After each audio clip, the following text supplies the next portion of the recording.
نبی کے دین پہ مٹنے کی بات کرتے ہو،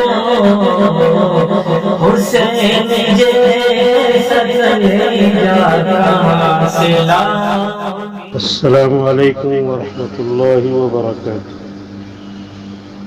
شریعت اسلامیہ کا ایک مسئلہ یہ ذہن نشین رہے کہ مفتہ بھی قول کے مطابق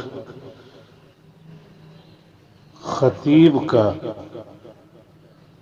یعنی جمعہ کا جو خطبہ پڑھے اس کا امامت کا اہل ہونا ضروری نہیں۔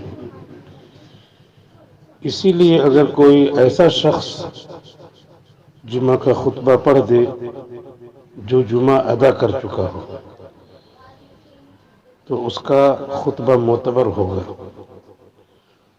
اور دوسرا کوئی امامت کر دے، نماز پڑھا دے، تو خطبہ اور نماز دونوں درست ہو جائیں گے۔ پھر بھی بہتر یہی ہے کہ جو نماز پڑھائے وہی خطبہ دے، کیونکہ فقہا نے خطبہ اور نماز کو شے واحد کے حکم میں قرار دیا ہے۔ فتاوی دارالعلوم دیوبند۔ السلام علیکم ورحمۃ اللہ وبرکاتہ۔